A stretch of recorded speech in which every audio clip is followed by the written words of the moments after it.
Welkom bij de 300ste aflevering van Sal's Place podcast. Goed dat u de tijd neemt.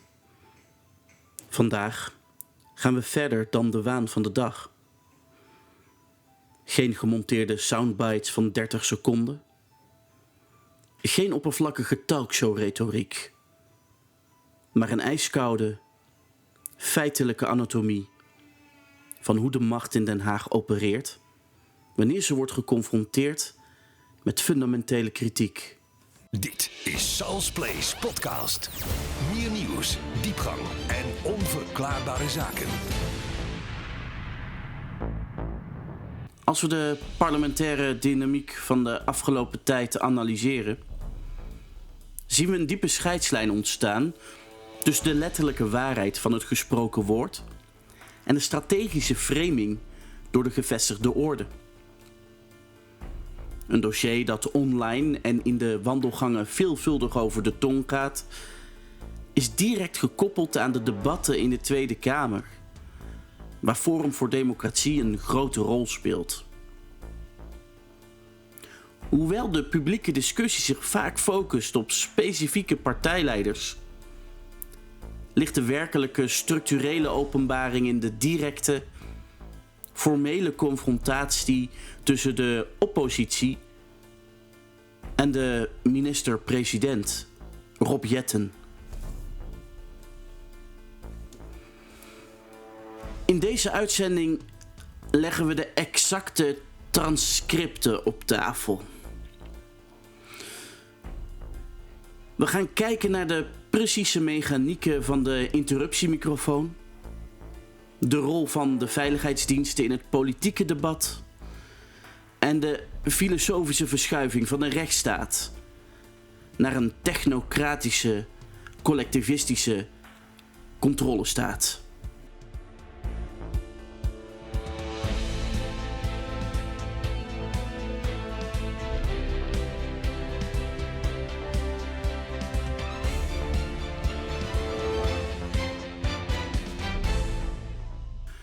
Laten we beginnen bij de feitelijke basis. Het debat waarin Liedewij de Vos namens Forum voor Democratie achter het sprekersgestoel staat. Haar inbreng richt zich op harde criminologische data en demografische verschuivingen. Ze citeert specifieke statistieken van het CBS over de asielinstroom en misdaadcijfers, waarin ze stelt dat de asielzoekers statistisch gezien 10 maal vaker verdacht worden van vernieling, 40 maal vaker van winkeldiefstal, 20 maal vaker van zedenmisdrijven. Ze koppelt dit aan concrete tragische casussen uit de realiteit, zoals de zaken rondom Rick van der Rakt en Lisa. Wat is de reactie van de Kamer? Er vindt geen inhoudelijke weerlegging van de CBS-cijfers plaats.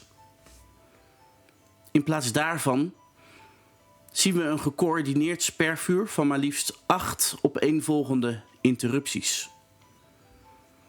Een gecoördineerde politieke quarantainestrategie die we stap voor stap moeten ontleden om de onderliggende tactiek te begrijpen.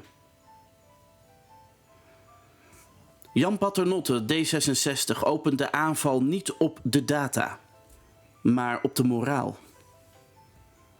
Hij dwingt de Vos te reageren op uitspraken van haar fractiegenoot Van Meijeren over de politie en beschuldigt de partij ervan de Kamer te gebruiken om geweld aan te wakkeren. De inhoudelijke asieldiscussie wordt direct verlaten om te eindigen in het ultieme politieke stigma. Een beschuldiging van bikkelhard racisme. Ruben Brekelmans van de VVD sluit hier naadloos op aan door een absolute morele knieval te eisen. Hij eist dat de Vos afstand neemt van randverschijnselen bij de protesten, zoals de aanwezigheid van de Prinsenvlag en hakenkruisen. Het doel? De Vos dwingen de schuld te dragen voor de gedragingen van derden, waar zij feitelijk niets mee te maken heeft.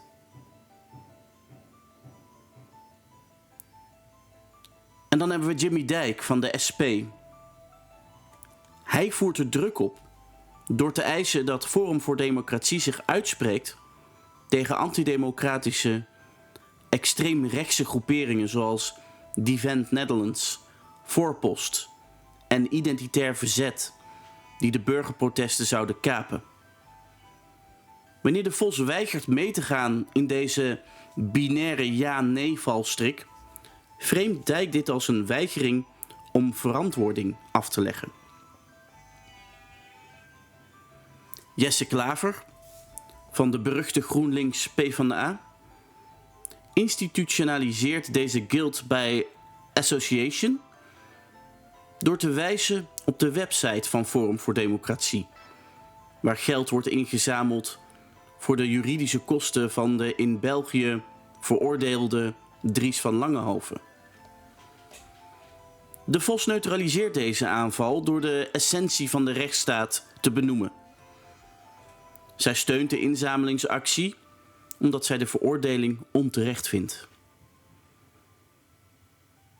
De focus verschuift zo definitief van asielstatistieken naar ideologische procesvoering. Mona Keizer van de BBB probeert de Vos vervolgens vast te pinnen op de beladen term omvolking. En vraagt of Forum voor Democratie gelooft dat Joden hierachter zitten. Of dat Nederland alleen voor de blanke Nederlander is. De Vos ontwijkt de emotionele lading, noemt het een achterlijke vraag en definieert de term puur sociologisch. Als een feitelijke demografische transitie zonder kwaadwillende regisseur. Mona Keizer heeft overigens de BBB verlaten. Maar hier stuiten we op de absolute kern van de Haagse taalpolitiek. Wanneer de Vos de term stript van een kwaadwillende regisseur en het definieert als een feitelijke demografische transitie, wordt zij door de verzamelde coalitiepartijen onmiddellijk in de complothoek gezet. Maar als we de emotie weghalen en puur naar de internationale beleidsdocumenten kijken, zien we dat deze demografische transitie geen complottheorie is, maar een officieel gecatalogiseerd beleidsscenario. Laten we de officiële documenten erbij pakken. In het jaar 2001 publiceerde de Population Division van de Verenigde Naties een uitgebreid richtinggevend rapport. De exacte titel? Replacement Migration. Is it a solution to declining and aging populations? Dit is geen obscure blog. Dit is een officieel rapport van de Verenigde Naties. En wat betekent replacement migration letterlijk? Vervangingsmigratie. Omvolking.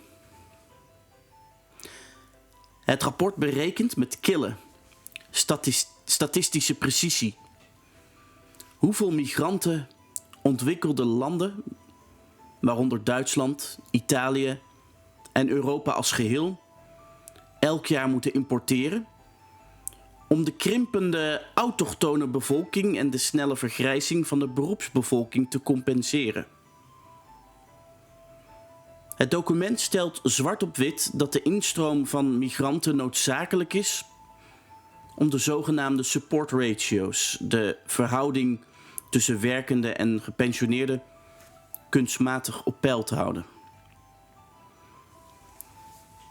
Ziet u de intellectuele spagaat van de macht?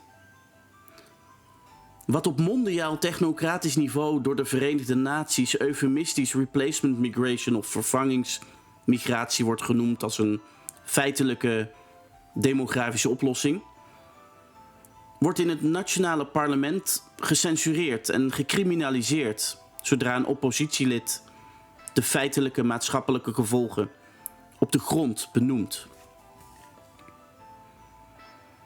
De gevestigde orde maakt hier gebruik van een semantische truc. Door de discussie over de feitelijke constatering van grootschalige demografische verschuivingen, die de Verenigde Naties zelf heeft uitgetekend, te verwarren met een kwaadaardig complot, hoeven ze het nooit te hebben over de inhoud en de gevolgen van hun eigen beleid. Ze hoeven zich niet te verantwoorden voor de cijfers, want ze hebben de taal succesvol gecensureerd. Mirjam Bikker van de ChristenUnie probeert na deze demografische minutie een intellectuele inconsistentie aan te tonen. Ze verpropageert een dubbele moraal. Wel nuanceren en rotte appels scheiden bij de protesten, maar weigeren diezelfde nuance toe te passen op asielzoekers, zoals christenen die vluchten uit Iran.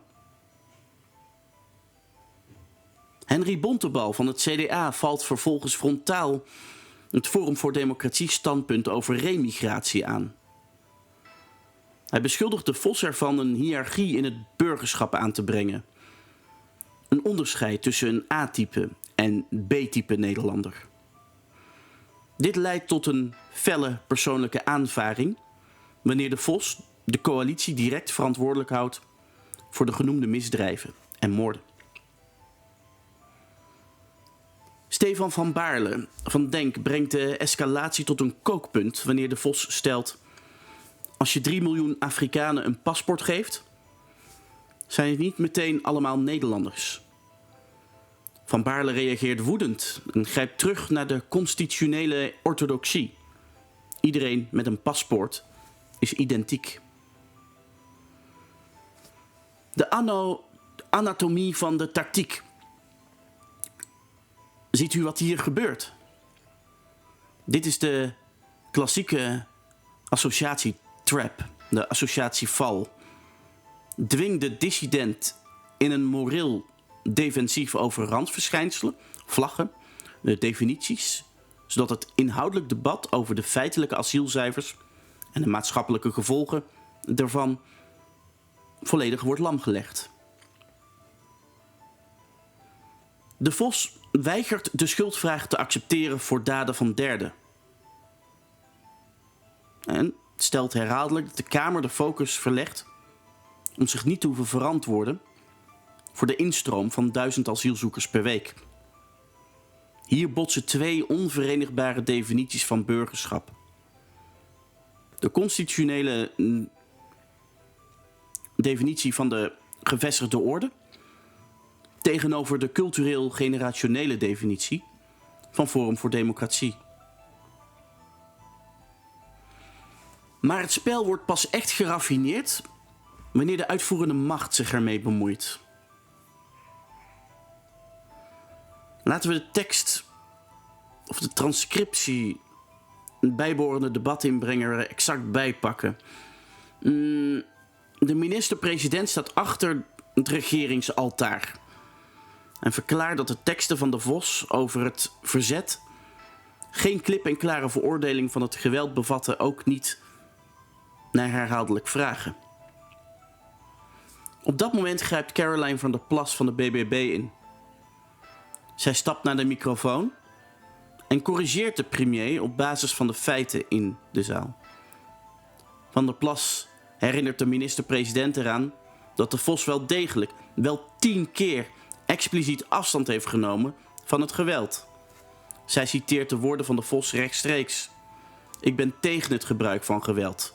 Mensen die geweld gebruiken op een demonstratie, natuurlijk moeten die worden aangepakt. Ik heb ook niets te maken met mensen die met vuurwerk gooien. Hoe reageert de minister-president als hij geconfronteerd wordt met deze letterlijke citaten? Hij ontkent de woorden niet, maar introduceert een nieuw retorisch concept. Hij zegt, en ik citeer: het gaat ook om wat er dan na de komma komt. Dit is een cruciaal moment in de evolutie van de Nederlandse politieke controle. De premier stelt dat het problematisch is dat De Vos na haar veroordeling van geweld de duiding geeft dat het door het gemaakte beleid niet gek is dat mensen radicaliseren of voor geweld kiezen. Volgens de premier creëert deze causale verklaring een psychologische rechtvaardiging in de samenleving om je extreem te gedragen tegen het openbaar bestuur en de democratische besluiten. Maar ziet u wat hier feitelijk gebeurt? De macht beoordeelt een volksvertegenwoordiger niet langer op haar letterlijke woorden, die immers ondubbelzinnig tegen geweld zijn, maar op de intentie en de sociologische analyse die zij velt over de mislukkingen van het regeringsbeleid. Van der Plas legt de vinger op de zere plek door te stellen dat er een vals frame wordt gecreëerd. Zij verduidelijkt dat De Vos bepleitte dat het kabinetsbeleid geweld importeert via criminaliteitscijfers en niet dat zij het geweld bij demonstraties goedkeurt. De spanning stijgt tot het kookpunt wanneer Liedewij Vos zelf naar de interruptiemicrofoon loopt om de premier rechtstreeks te confronteren. Ze legt de bewijslast direct bij het staatshoofd neer. Hij citeert mij verkeerd. Ik zou graag willen vragen of hij het citaat dan kan noemen waarin ik geweld zou hebben goedgepraat. She pins him down. Als de premier deze zware beschuldiging uit, moet hij met de letterlijke tekst komen. En wat doet de minister-president? Hij kan het citaat niet leveren, omdat het simpelweg niet bestaat. In plaats van zijn woorden terug te nemen, trekt hij een administratief en infrastructureel schild op. Hij beroept zich op de autoriteit van de nationale veiligheidsdiensten. Hij stelt dat het zijn taak is om te waarschuwen, omdat de diensten signaleren dat het hinten op termen als omvolking, verdunning of het verklaren van geweld vanuit beleidskeuzes een glijdende schaal is. Dit is de ultieme technocratische vluchtroute. Wanneer de feiten ontbreken, verschuift de premier de grens van het debat naar taalbeheersing en risicomanagement op advies van ongekozen veiligheidsbureaucratieën. De Vos constateert aan het einde van de rit dat de premier geen antwoord kan geven op haar vraag, zijn woorden niet terugneemt en noemt het optreden premier onwaardig. Maar laten we hier eens dieper op herkauwen. Want de premier doet hier iets wat boekdelen spreekt over de werkelijke aard van de machtsstructuren die we in de vorige aflevering al blootlegden. Op het moment dat hij politiek klemgezet wordt door de feiten, activeert hij het schild van de NCTV en de AIVD. Men heeft ons via het onderwijs en de mainstream media geleerd dat deze diensten er zijn om de democratische rechtsstaat en de burger te beschermen tegen externe dreigingen. Maar als we de ideologische blauwdruk van de macht analyseren, zien we een heel andere, ijskoude realiteit. Deze diensten functioneren in de praktijk niet als beschermers van uw individuele vrijheid, maar als de ideologische schildwachten van de zittende macht. Hun primaire taak is het bewaken van de status quo en het consolideren van de gecentraliseerde, collectivistische agenda. Het is hun taak om te voorkomen dat er ook maar iemand aan de knoppen komt te zitten die de overdracht van onze nationale soevereiniteit naar supranationale megastructuren in de weg staat. Kijk naar de tactiek. Vroeger had de autoritaire staat fysieke uniformen en bajonetten nodig om dissidenten de mond te snoeren. Vandaag de dag is de methode geraffineerder. De globalistische elites van nu dragen geen nazi-uniformen meer. Ze dragen maatpakken in Davos. Ze hanteren niet langer de openlijke terreur, maar ze streven onder de vlag van veiligheid, klimaat en sociale cohesie naar exact dezelfde radicaal links-collectivistische blauwdruk. De totale ondergeschiktheid van het individu aan de almachtige centrale staat. En de NCTV en de AIVD? Dat zijn de pionnen van de globalisten die het speelveld moeten schoonvegen.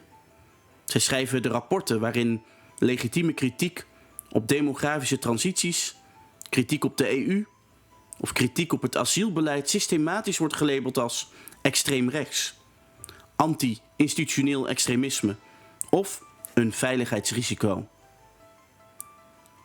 Het is een psychologisch filter. Door oppositiepartijen die pleiten voor de klassieke nazistaat en de individuele autonomie via rapporten van veiligheidsdiensten te framen als een gevaar voor de democratie, hoeft de zittende macht nooit het inhoudelijke debat aan te gaan. De diensten zijn er om de ideologische doctrines van de macht te beschermen tegen de wil van het eigen volk. Het is de ultieme omkering van de rechtsstaat.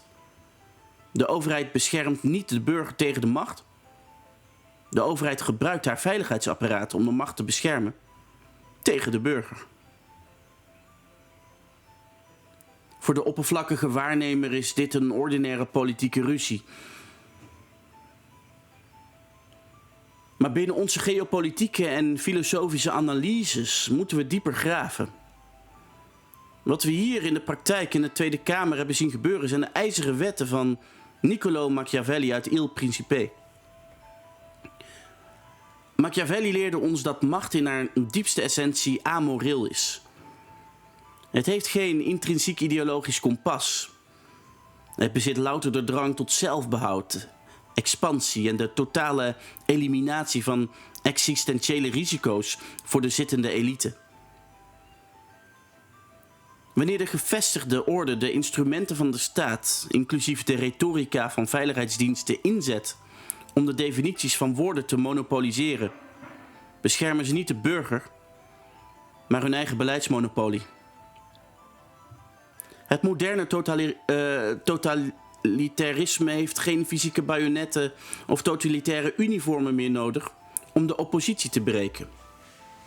De methoden zijn geraffineerd, verpakt in het jargon van de democratische rechtsstaat, sociale cohesie en veiligheidswaarschuwingen. Als de uitvoerende macht kan bepalen dat een feitelijke analyse van beleidsgevolgen gelijk staat aan het goedpraten van de intenties achter geweld, dan is het vrije mandaat van de volksvertegenwoordiger de facto dood. Het is de overgang van een open democratie naar een ideologisch geleid managementregime, waarin taal het primaire wapen is om dissidenten te criminaliseren, zonder dat er één wet wordt overtreden. Waarom reageert de gevestigde orde zo doodsbang en agressief? Omdat ze de labels die ze gebruiken aan het verliezen zijn. Zodra je kritiek hebt op de macht, word je door Jette, de media en de NCTV geframed als extreem rechts of fascistisch. Maar dit is een bewuste historische verdraaiing van de politieke filosofie. Laten we heel helder zijn. Fascisme is nog links, nog rechts. Die eendimensionale politieke as is een fabeltje om de burger zand in de ogen te strooien. Niemand minder dan de godvader van de politieke strategie, Niccolò Machiavelli, legde in Il Principe al de fundamenten bloot van hoe pure macht werkt. Macht is amoreel. Het heeft geen ideologische kleur. Geen links of rechts. Het heeft enkel de drang om zichzelf te behouden, uit te breiden en te controleren. En dat is exact wat al jarenlang gebeurt in de Nederlandse politiek, in de Europese politiek. Fascisme is in essentie de ultieme fusie tussen de staat en de corporatieve macht. Het overstijgt het traditionele links-rechts denken. Het maakt gebruik van linkse, collectivistische retoriek om de massa te controleren. Alles voor het grotere goed. En gebruikt tegelijkertijd corporatistische structuren om de economie te beheersen. Wanneer Rob Jetten en zijn bondgenoten de term extreem rechts gebruiken om critici zoals Liedewij de mond te snoeren, passen ze precies die Machiavellistische principes toe. Creëer een valse vijand om je eigen totalitaire neigingen te maskeren. En dit brengt ons bij het meest ongemakkelijke, maar cruciale punt van deze uitzending. Men denkt vaak dat het nationaal socialisme en het fascisme in 1945 definitief zijn verslagen. Dat de nazi's uit de geschiedenisboeken zijn gewist na die tijd. Maar dat is een gevaarlijke misvatting. De nazi's bestaan nog steeds. Alleen dragen ze vandaag de dag geen nazipakken meer. Ze marcheren niet meer door de straten. Ze jagen in deze tijd ook niet langer op de Joden. De methoden zijn geëvolueerd, verfijnd en gemoderniseerd. De moderne variant draagt maatkostuums, spreekt vloeiend Engels en zit aan tafel bij de Verenigde Naties, de Europese Commissie en het World Economic Forum. Wat was de diepste kern van de nazi-ideologie? Het was het radicale links collectivisme. De overtuiging dat het individu absoluut niets is en het collectief, de staat, de doctrine, alles. En dat is exact de opmars die we vandaag de dag weerzien. De staatsideologie die nu wordt opgedrongen via de klimaatagenda, de digitale identiteit en de centralisatie van macht, dat eist precies hetzelfde. De totale overgave van de individuele vrijheid aan een groter, door de globale elite bepaald algemeen belang. Ze jagen niet op minderheden. Ze jagen op de vrije geest. Ze jagen op iedereen die weigert te buigen voor de gecentraliseerde controlestaat. En dat is precies waarom de veiligheidsdiensten zoals de NCTV en de AIVD worden ingezet. Hun rapporten en surveillance zijn er niet om de burger te beschermen, maar om ervoor te zorgen dat de macht onder geen beding wordt overgeheveld naar partijen die deze totalitaire collectivistische mars weigeren te steunen. We moeten ophouden met het nationaal socialisme te zien als een op zichzelf staand historisch incident van een paar gekken in Duitsland. De nazi's waren destijds immers ook maar pionnen in een veel groter geopolitiek en financieel schaakspel. Achter de schermen werden zij destijds gefaciliteerd en gefinancierd door vroege globalistische netwerken. En internationale industriële conglomeraten die baat hadden bij een gecentraliseerde totalitaire controlestaat in het hart van Europa. Van tussen de muren van de geschiedenis zien we vandaag de dag exact dezelfde dynamiek, maar dan op mondiale schaal. De poppenspelers zijn geprofessionaliseerd. Rob Jetten is in dit spel niet de architect. Hij is de uitvoerder, de gladde pion van de huidige globalistische elite. En iedereen die, zoals Liedewij de Vos, de moed heeft om naar die microfoon te lopen en te zeggen tot hier en niet verder, wordt door diezelfde globalistische machinerie aangevallen. Het debat en de confrontatie die we zagen in de Tweede Kamer waren geen normale politieke meningsverschillen. Het was een directe confrontatie tussen twee werelden. De wereld van de technocratische dwang en het collectivisme tegenover de wereld van de individuele vrijheid en de waarheid. Trap niet in de interruptiemachines en de gladde frames van de machthebbers. De geschiedenis leert ons waar deze weg naartoe leidt als we nu zwijgen. Blijf achter de mensen staan die hun nek durven uit te steken tegen de zittende macht. Blijf scherp. Blijf de mechanismen doorzien en blijf vooral zelf nadenken. Want de botsing aan die interruptiemicrofoon was geen incident. Het was een symptoom van een systeem dat geen intellectuele of statistische tegenspraak meer verdraagt. Het dwingt ons om met uiterste precisie te blijven luisteren naar wat er daadwerkelijk wordt gezegd, in plaats van mee te gaan in de gespannen dynamiek van de Haagse framingmachines. Kijk kritisch naar de documenten. Analyseer de mechanismen achter de komma. Het rapport van de Verenigde Naties en de werkelijke agenda van de veiligheidsdiensten. Bewaar te alle tijden de scherpte van de vrije geest. Bedankt dat u luistert naar Sal's Place Podcast. En tot de volgende keer. Tot zover Sal's Place Podcast. Volgende week meer. Kijk voor het laatste nieuws op salsplace.nl.